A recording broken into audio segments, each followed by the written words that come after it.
Sejam bem-vindos a essa gravação inusitada do Zerando a Ansiedade Podcast. Já que a gente não consegue fazer a live do Instagram, não vamos ficar sem o conteúdo. Eu sou a Ana Paula Pauseiro. E eu sou Daniela Moreira.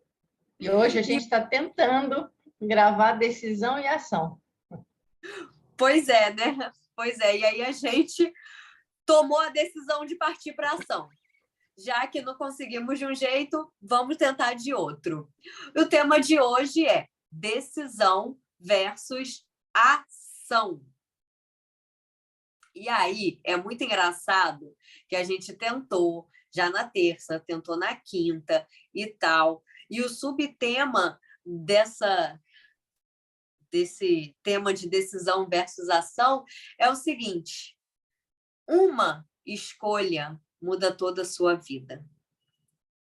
É nesse aspecto que a gente vai falar sobre decisão versus ação. Porque agora a gente poderia ter desistido, né? Mas não, vamos falar. Quem tiver por aí vai ouvir e depois a gravação vai lá para o canal do YouTube. Dani, quer começar? É no mínimo engraçado que a gente tenha tido tantos problemas por causa desse, enfim, tentando gravar essa live. E eu fiquei pensando como é que seria a maneira mais simples de explicar a diferença monumental que existe entre decisão e ação. E o que me veio foi o seguinte: a decisão é a carta que você escreve, é o projeto que você faz, é o contrato que você redige. Só que todas essas coisas não têm materialidade, a não ser que você envie a carta, você assine o contrato e você construa o que está no projeto. Decisão é uma coisa a ser olhada com carinho, porque ela não obrigatoriamente tem construção de resultado. Ana, está travando? Não, estou te ouvindo perfeitamente. Tá. A decisão, ela é uma vontade, na verdade. E não é à toa que tantas pessoas decidem tantas coisas e acabam não colhendo nenhum fruto. Porque a decisão em si, ela é vazia. Ela é um pensamento. E é engraçado que para me preparar para essa live, um monte de coisas vieram à minha cabeça que exemplificam essa armadilha mental que foi, eu vou dizer isso, ela foi sendo jogada nas pessoas desde muito cedo. São uma série de conceitos que supostamente receberam uma apreciação de valor, mas que, na verdade, elas disfarçam o incentivo à não ação. Esse negócio pode parecer meio complicado, porque, na verdade, porque é quase como se fosse um troço maquiavélico, de certa forma.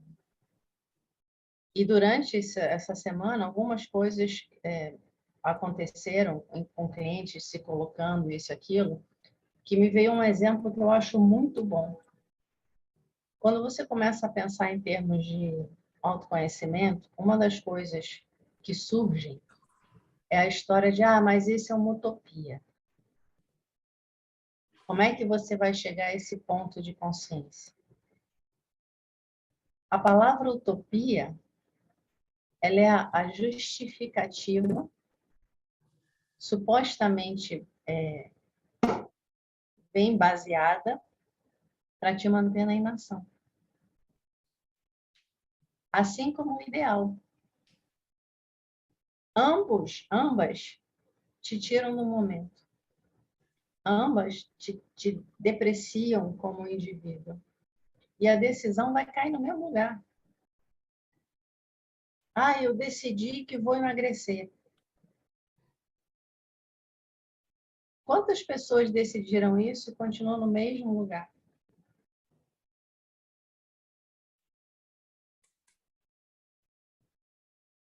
Autoconhecimento significa parar e olhar para os mecanismos que nos mantêm presos. Se eu falo, é uma utopia chegar a um estado de consciência. Se eu falo isso, se eu aceito isso, para que eu vou me esforçar? Ao mesmo tempo, eu falo, gente, eu quero atingir ao ideal. Esse esforço está me levando para que lugar? O ideal é uma coisa sem substância. Chega uma hora que você tem que parar e começar a questionar, peraí, em que universo eu tô vivendo de verdade? Qual é o sentido de eu me preocupar com decisões se, na verdade, eu não estou pronto para fazer o necessário para materializar essa decisão? Então, aquilo, se eu resolvo, eu vou emagrecer, decidi que vou emagrecer. No processo de autoconhecimento, você não precisa se preocupar em decidir que vai emagrecer. Quando você vai comer, você simplesmente começa a selecionar aquilo que te faz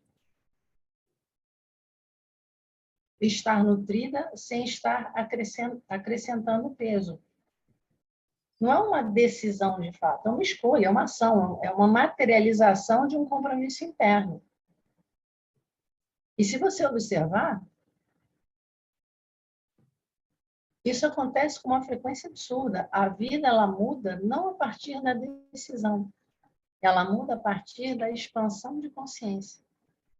Isso está me fazendo mal. Ora, a minha sabedoria vai dizer, eu não vou persistir com algo que me faça mal. Porque aí é uma coisa de crescimento, é uma coisa de comprometimento, é uma coisa de conexão interna. Não é uma decisão mental. Resumindo essa história toda, a gente tem que tomar muito cuidado com todas as armadilhas que a nossa mente criou, porque aprendeu assim, que nos mantém num lugar pouco criativo, pouco saudável, pouco produtivo. Aí você está dizendo, Dani, então a gente tem que parar de decidir? Eu não sei se tem que parar de decidir ou não. O que eu sei é o seguinte, a vida, ela é vivida a cada momento. Eu decidi uma coisa, na minha vida, não significou, na maior parte das vezes, uma mudança. Então, entre me preocupar em tomar decisões e simplesmente me preocupar em estar consciente a cada momento que eu vivo, eu escolho a segunda opção. Que foi o que a gente fez hoje. A gente tenta de um jeito, tenta de outro, tenta de um jeito. A gente está tomando a decisão de fazer? Não. A decisão foi aquilo, escrevemos a carta.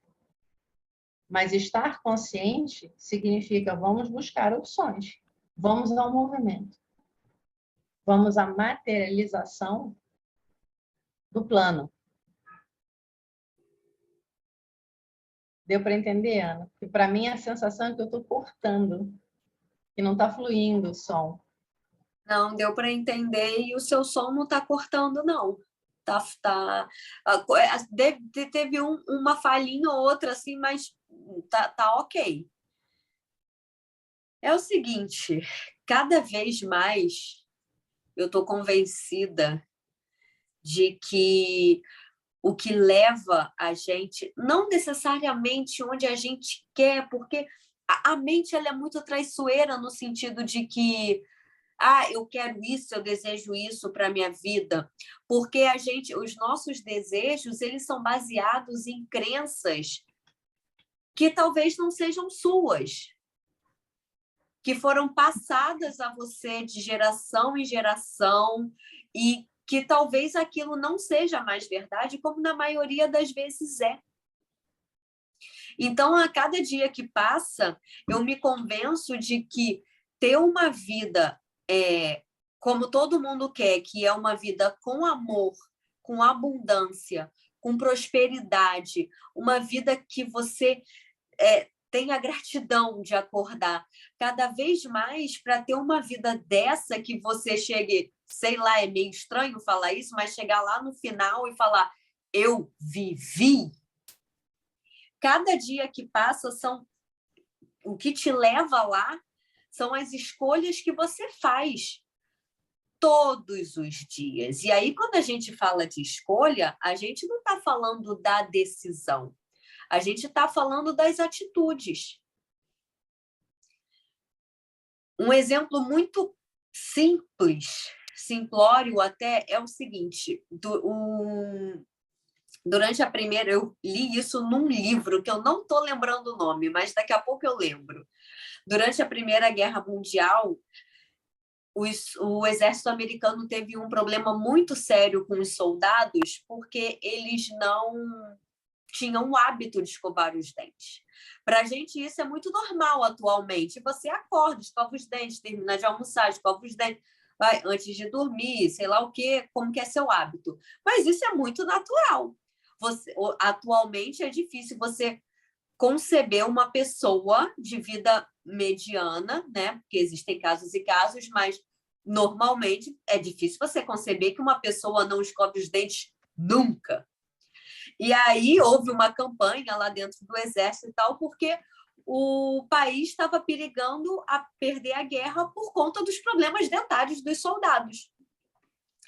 E aí foi feita uma campanha de como vamos instalar esse hábito de escovar os dentes, que era uma coisa nova para a época. Aí, enfim, usaram lá várias técnicas de marketing, de persuasão, de neurolinguística, e conseguiram fazer com que os soldados começassem a escovar os dentes. E ganharam a guerra, não necessariamente por isso, que óbvio que isso envolve uma série de fatores, mas estavam de fato perigando a guerra perder a guerra se não tivessem tomado essa atitude. E na nossa vida, voltando agora um pouquinho, é assim. Cada vez que eu escolho estar num local onde eu me sinto inteira, onde eu me sinto feliz, cada vez que eu escolho dizer um não, cada vez um não importante para você, né? Cada vez que eu escolho dizer um sim importante para mim, cada vez que eu escolho terminar o trabalho que eu estou fazendo, porque isso vai me dar um resultado que eu quero. Cada vez que eu escolho sentar e meditar, todos os dias, isso é o que te leva a ter uma vida excelente, a ter uma vida com prosperidade. A Dani hoje me falou que tem um dos posts dela que foi mais visualizado lá no Instagram, que é sobre suplementos, sobre a nutrição celular, sobre vitaminas, enfim, ela botou lá uma foto com um montão de coisa que ela usa. E aí um monte de gente viu, curtiu, foi o post que teve mais sucesso, só que ninguém comprou o suplemento. Ninguém foi adiante, ou quase ninguém. Enfim, é aquela coisa, olha a escolha que a gente faz. De repente, você me vê tomando o suplemento XYZ e eu falo, nossa, isso aqui é muito bom, muito legal. Aí você me pergunta, isso é muito bom, Ana? como é como onde que compra, como é que faz, como é que toma, que horas que toma, sei lá o quê. Aí eu falo, é assim, funciona muito bem. Você experimenta para ver se serve no seu corpo, né? Porque cada corpo vai responder de uma forma. Ai, que legal, eu estou precisando muito, porque eu ando com umas dores, eu ando com um cansaço, eu ando exausta, eu ando muito ansiosa, eu ando sem concentração, eu ando dormindo mal, eu estou precisando muito. Eu vou tomar. Pronto, decidi. Se você não entrar no site e comprar, do que serviu a sua decisão? De nada.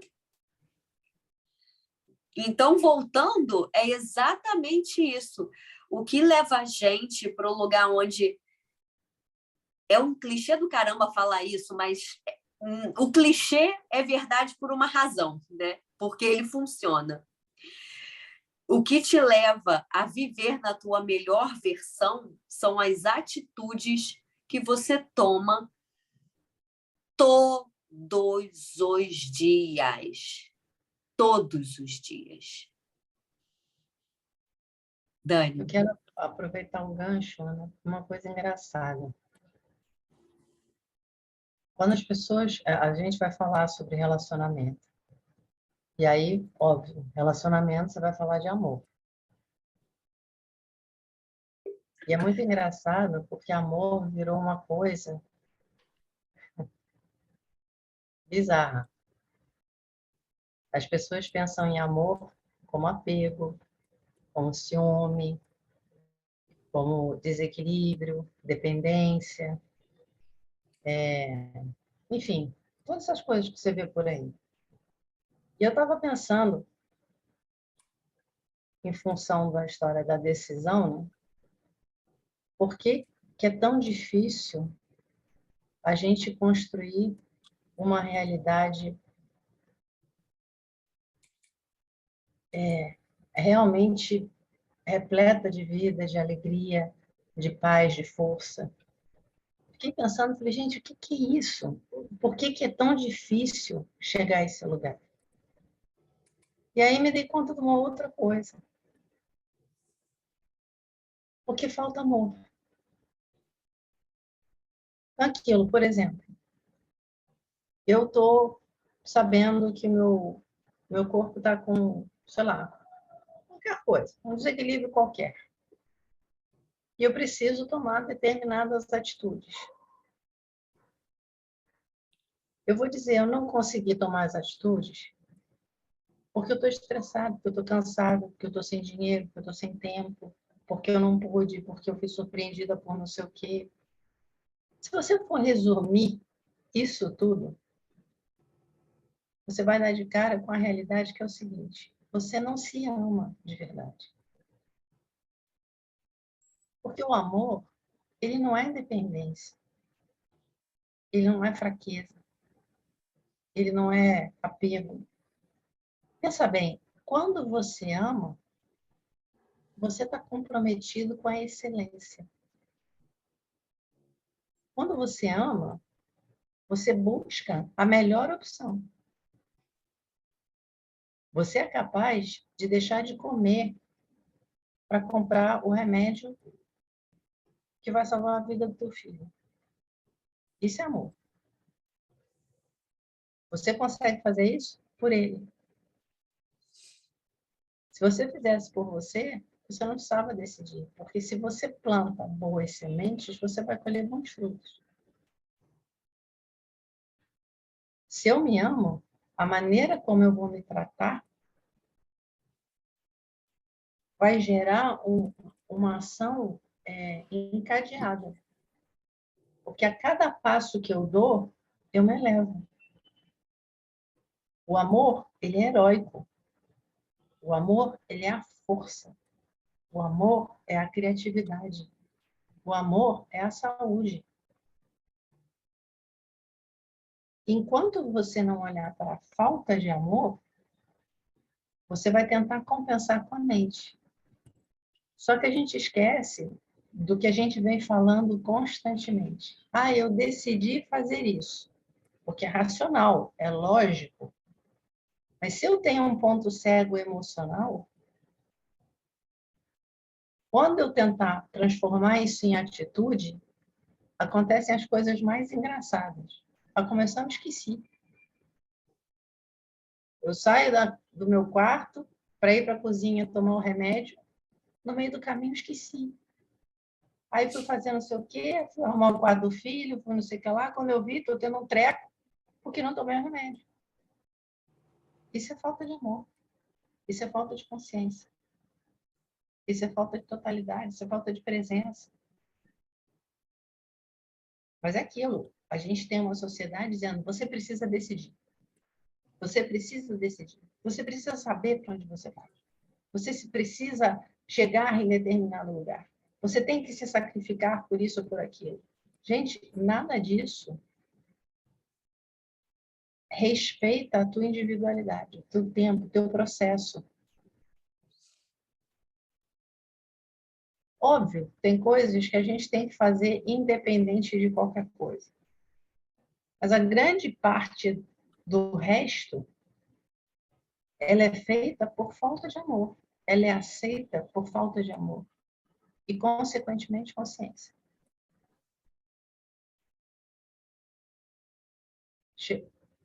Chega uma hora que você tem que parar e perguntar para onde que eu quero ir. Como que eu tenho que andar para chegar onde eu quero ir? O que realmente é importante para mim? E nesse momento é muito engraçado, porque nunca se fez tão necessário fazer essa parada. Não são as minhas decisões que constroem a minha vida. São as minhas atitudes. E, aliás, Ana, o que você falou é do Mudança de Hábito, o livro. Escovar os dentes. Sim. É o poder do hábito, não é? É o poder do hábito. O poder isso. do hábito. É. Esse negócio é brilhante,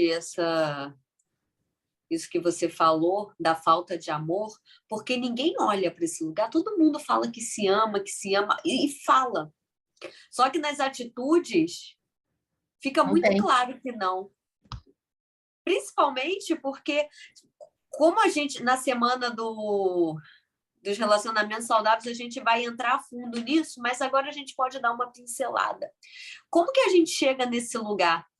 É muito claro que, desde o momento que você nasce, é o tempo todo uma carga enorme de informação no sentido de que você tem que ter sucesso, você tem que fazer, você tem que acontecer, você tem que ser magro, você tem que ter uma profissão, você tem que malhar, você tem que ser, sei lá o quê, bailarina de não sei o que lá. Desde que você nasce, fecha as pernas, menina, desde que você nasce, toda a informação que você recebe é no sentido de que você não é bom ou boa o suficiente. Então, o que a criança depreende? Porque a criança não tem a capacidade mental de depurar o que o pai e a mãe, ou quem faça às vezes dessas pessoas, ou professores, ou pessoas de autoridade falam, e o que eles estão querendo dizer. A criança entende o seguinte: cada vez que eu estou feliz, eu levo uma bronca, é errado ser do jeito que eu sou. E isso, repetidas vezes, vai gerando a sensação de falta de valor. Eu não sou bom, eu não sou boa o suficiente. Então, para que me amem, eu preciso me transformar em determinada coisa. Eu preciso ser médico, eu preciso ser a boa menina, eu não posso chorar na frente de ninguém. E por aí vai, eu tenho que obedecer. E nessa brincadeira toda, você se esquece de você. E isso é uma coisa que acontece a nível instintivo, quase. Por quê?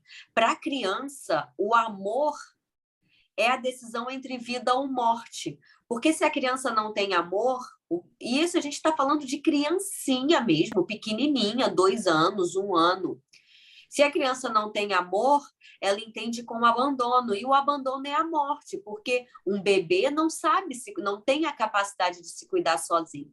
Então, vai fazer o que preciso for, a nível inconsciente, para ser amado e aceito. Senão, isso significa o fim da minha vida. É o instinto básico de sobrevivência. E só que aí, depois que você já sobreviveu, os padrões de comportamento que foram se desenvolvendo ao longo da infância ficam lá. E você vai para a vida adulta com eles. Você vai para a sua vida adulta não se achando bom o suficiente. Vê aí quantos planos você já fez e, de repente, desistiu porque ficou com medo de não dar certo. Quanta coisa você Tá certo. Ou medo de dar certo. Quanta coisa você queria fazer e falar, ai, não, isso não é para mim. Por quê? Porque são padrões que estão lá atrás e que a gente não vê, estão de forma inconsciente. E aí você chega na vida adulta com esses padrões, não se achando bom o suficiente, e daí você vai para os seus relacionamentos amorosos. E encontra uma outra pessoa que também vem desse lugar. E os relacionamentos viraram negociação de aceitação o tempo todo. E destilação de raiva, ódio e veneno quando você não é aceito. Ou quando você acha que não é aceito. Porque a visão fica muito nublada. Se eu não me amo, se eu não me aceito, qualquer coisa que o outro falar, eu vou entender como ele não me ama e ele não me aceita. E é desse lugar que todo mundo está se relacionando. Não tem como isso dar certo. Não tem como. Por isso que está todo mundo sofrendo. Quando a gente foi pesquisar para fazer a semana, quando eu fui pesquisar para fazer a semana dos relacionamentos saudáveis, você bota lá no Google, escreve só a primeira palavra, relacionamento. Aí o Google vai te dar a sugestão do que é mais procurado. Relacionamento abusivo era o mais procurado. Relacionamentos difíceis, relacionamentos complicados, uma gama assim. Como ter um relacionamento feliz? As pessoas procurando. Por que eu não sou feliz no meu relacionamento? Porque aos seus olhos também todo mundo deve ser feliz no relacionamento, né? Só você que teve a estrela, a sorte grande de estar tudo cagado na sua vida. E não é assim que funciona. A gente vai entender muito isso durante essa semana que vai do dia 20 ao dia 26 de março. Então, não deixa de estar com a gente. Indica para todo mundo. E voltando, essa pergunta esse tema escolhido de decisão versus atitude veio justamente por conta de um tema de relacionamentos que foi a pergunta de uma seguidora, que ela falou lá que estava sofrendo por amor, sofrendo no relacionamento, que estava muito infeliz e perguntou o seguinte: por que mesmo sofrendo eu não consigo tomar uma decisão? Aí é muito simples essa resposta. Só que a gente não vê. Porque uma decisão não serve para nada. Você tem que tomar atitude. Você não consegue tomar a decisão porque você não tem coragem de tomar as atitudes necessárias. Por quê? Será necessário encarar as suas dores mais profundas. E isso dá medo. Por isso é legal você ter alguém para te ajudar no meio do caminho. Fala, Dani. Quero aproveitar para acrescentar, é muito importante a gente perceber o que a linguagem usual enraiza dentro da gente. Eu achei engraçado que você falou em algum momento de você começar a ter raiva, ressentimento e tal, e eu fiquei me lembrando, quando surgiu essa história da utopia e do ideal, me veio uma outra coisa que eu falei, gente, é absurdo, que vai cair nesse negócio, por que eu sofro tanto e não consigo sair? que a história entre a diferença entre sacrifício e esforço construtivo. A gente não pensa em esforço construtivo. A gente nem sequer tem essa coisa na cabeça. O que a gente tem é eu me sacrifico por amor. Então, além de tudo, a linguagem te leva para esse lugar. Já é quase como se a pessoa que está sofrendo não tivesse direito de abandonar o parceiro, porque, afinal de contas, ela se comprometeu com ele. E o sacrifício vai transformar. A outra coisa é a história do privilégio e da prioridade. É um negócio bizarro. As pessoas não dão conta o quão nocivo é a história do privilégio. Privilégio quer dizer que alguém é maior do que o outro. Prioridade quer dizer que você valoriza uma determinada coisa. É totalmente diferente. A gente quase não vive em prioridade, a gente vive buscando privilégios. E é um troço bizarro, porque aí volta aquela história. A nossa estrutura mental, a nossa forma de raciocinar, ela foi sugada no amor. Então, você não tem mais um pensamento de não, tem que ser bom para todo mundo. Você se sente, eu me sinto responsável por fazer o mundo feliz. Você não tem esse poder, e nesse lugar você fica amarrado. Porque aí vem assim, mas se você se sacrifica, você vai ter o reino dos céus. Se você se sacrifica, as pessoas dizem, gente, olha como ela é especial. Só Deus sabe o que essa moça aguentou. Olha como ela é forte, ela é guerreira. E nesse embolo racional, que a mente justifica tudo. As pessoas se tornam cada vez mais áridas, cada vez mais desconfiadas, cada vez mais protegidas e cada vez mais desnutridas. E aquilo, se eu estou nesse estado deplorável, como que eu vou tomar uma decisão?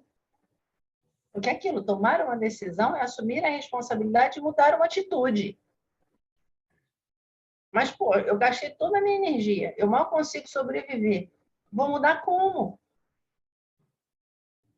Então, assim, a forma como a cabeça rege a nossa vida é uma parte muito importante do processo do autoconhecimento. Se as pessoas parassem para ouvir o tipo de pensamento que elas têm, elas iam dar conta que elas estão à beira da loucura. Eu não sou boa o suficiente, eu não presto, eu fiz errado, isso é culpa minha, não sei o quê, eu sou impotente. Enfim, a gente fica nesse rodízio de tortura mental, numa exaustão energética profunda e numa abstinência emocional, porque como que você vai se deixar nutrir se tem essa barreira nublando o que acontece? Então, aquela coisa, tomar a decisão, a única realmente importante decisão que você tem que tomar na sua vida, que vai alterar todo o resto, é se amar profundamente. No momento em que você decide, ok, eu já sobrevivi, eu cheguei até aqui, eu sou um adulto, né? A vida está acontecendo, eu quero fazer uma escolha diferente.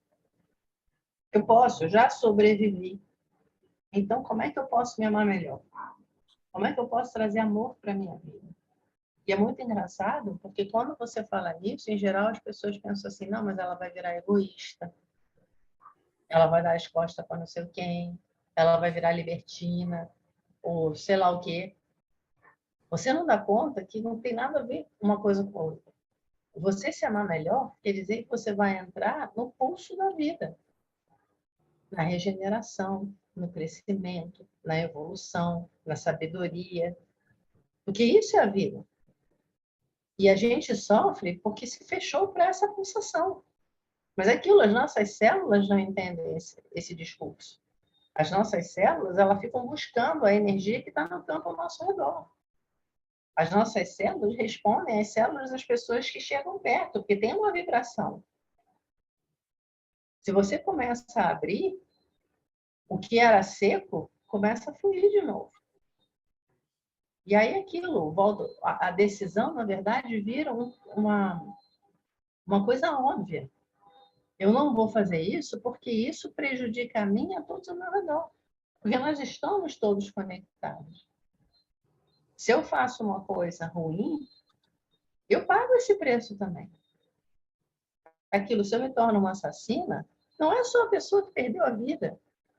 Eu perdi parte da minha humanidade. Como é que eu lido com isso? E aquilo, por pior que tenha sido o crime, eu acho que é possível voltar ao resgate da humanidade amorosa, incondicional. Só que é difícil.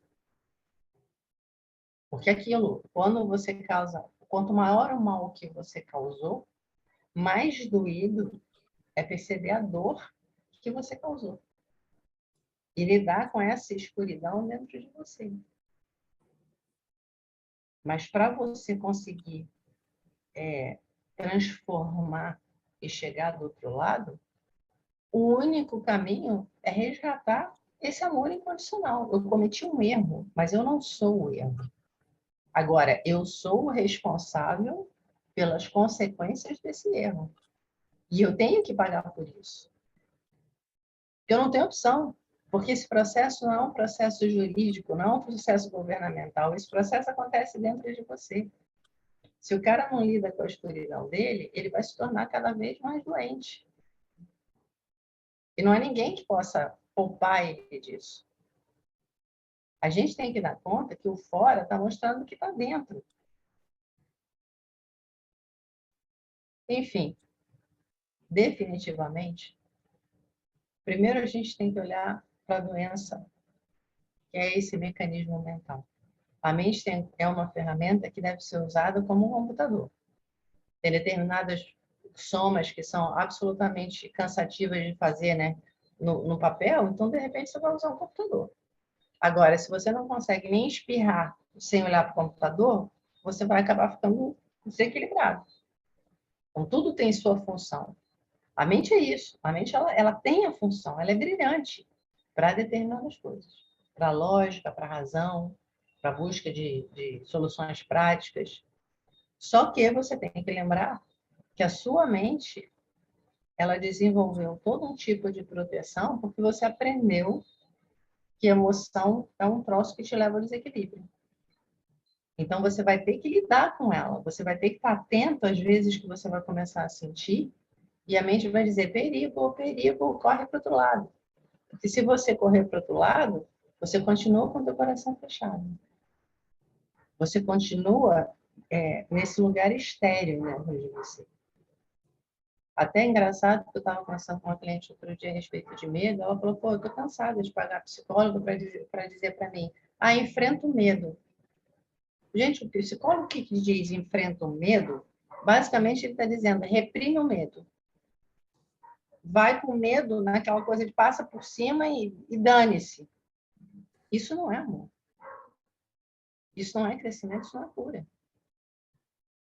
Enfrentar o medo é permitir que o medo seja sentido. É caminhar com as pernas trêmulas. É, de repente, ter que pedir ajuda.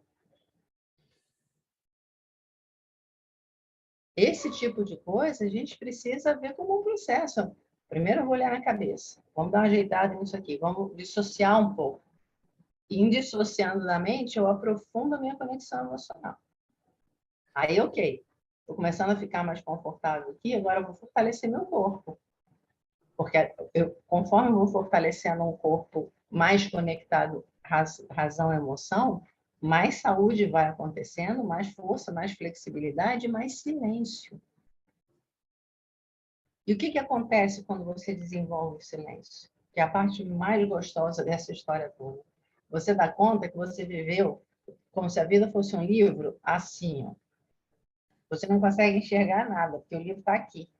Quando você começa a fazer essas limpezas, de repente você vai olhar e vai dizer, gente, o livro tem figuras, o livro tem movimento, o livro tem aventura, o livro tem dores, o livro tem alegria, o livro tem... Gente, que livro bom! Mas você precisa fazer esse afastamento. Como você faz esse afastamento? Parando de se identificar com todo tipo de coisa maluca. E você não tem como se desidentificar se você não se priorizar. Se você não voltar para o real. Se você não transformar a decisão em movimento construtivo. Perfeito. Só antes da gente finalizar essa live, tem um tópico que está dentro do tema. Ontem foi o Dia Internacional das Mulheres, né? E 10 entre 10 publicações e mensagens recebidas e coisas de gente falando a todo momento foi o seguinte: porque nós somos fortes, nós somos incríveis, nós somos maravilhosas, e assim, força, nós temos muita força, força. Todas tinham a palavra força no meio. E tá, ok. Não tem problema ser forte. A questão é o seguinte: as publicações e várias mensagens eram no seguinte sentido: nós somos fortes, nós somos incríveis e nós temos que ser respeitadas, que é um problema social que se arrasta aí há séculos. Não vou entrar no mérito do problema social. Vamos entrar no mérito interno de cada um. Você, mulher forte, você se respeita no seu dia a dia, no seu cotidiano? Você se trata com amor? Você cuida do seu corpo, da sua mente, das suas emoções, das suas relações de forma amorosa? Porque forte a gente sabe que você é. Você chegou até aqui. Você passou por coisas que só você sabe. E sobreviveu. E está aqui. É óbvio que a força está aí. Ninguém vai questionar isso. Você fez coisas que, de repente, você não se orgulha. E todo mundo fez coisas que não se orgulha em algum momento da vida. E você foi forte. E você passou. E você chegou até aqui. Tudo bem. Agora a gente tem que lembrar que está faltando amor. Não adianta eu gritar na rua, eu tenho que ser respeitada, se eu não me respeito. Você se respeita ou você se mata de trabalhar, faz tudo por todo mundo e fica sempre por último? Negocia a aceitação o tempo todo porque tem medo de ser abandonada. Você é forte para aguentar isso tudo, você está aguentando até agora. E o amor? Só acho que é uma coisa que deva ficar para gente pensar, porque o desamor no mundo está muito grande. A falta de respeito vem do desamor. E o desamor começa dentro de cada pessoa, homem, mulher, seja lá o que for. O desamor começa dentro de cada pessoa. E como no mundo a gente só pode fazer a nossa parte, não adianta eu gritar e bater, dar tapa na cara da Dani falando que ela tem que me respeitar, se ela não está nem aí para isso. Eu tenho que começar por mim. Eu acho que vale a reflexão. Vai, Dani. Eu vou pôr sal nessa sopa. Sal. Para dar sabor. Lá vou eu apanhar de novo, o que eu vou dizer agora. Tem uma frasezinha que diz assim, acho que é isso. Atrás de todo grande homem existe uma grande mulher. Mas eu vou perguntar o seguinte, e atrás da quantidade de trastes, tem o quê? Eu não vejo nenhum motivo para celebrar o Dia da Mulher, me desculpem. Primeiro que eu não acredito nessa coisa desses dias. Volta aquela história, é a utopia e o ideal. Não tem significado nenhum. Segundo é o seguinte, mulheres querem ser respeitadas, então a primeira coisa que elas têm que ensinar é limite. Mulheres são mães. Cabe às mães o papel de educar os homens. Enquanto as mulheres, a grande maioria das mulheres, continuarem propagando que os homens são isso ou aquilo, para mim elas falharam como mulher. Na verdade, elas estão jogando neles uma responsabilidade que elas não assumiram na vida delas. E aí cai no que você falou, Ana. Eu exigir respeito, se eu não me dou respeito, é perda de tempo. Cai na decisão. Só que foi o contrato que ninguém assinou. Foi a carta que ninguém mandou. Então, por exemplo, nos meus muitos anos de profissão, é muito comum as mães chegarem, ou as mulheres chegarem aqui, falando que os maridos são umas porcarias e educando os filhos iguais ao pai. Enquanto as mulheres não assumirem a responsabilidade na construção de um mundo realmente repleto de amor, o sacrifício vai ser em vão. A dor vai ser em vão. Basta olhar que os problemas não se resolvem. Não se resolvem porque não estão sendo bons os exemplos. As mulheres, por exemplo, que falam, na indústria hollywoodiana, eu acho esse troço bizarro. Ah, não, eu tive que passar por um assédio sexual, por um abuso sexual, porque o cara é um verme. Ele é um verme. Mas, no momento em que eu aceitei passar por isso para ter um papel, eu sou o quê?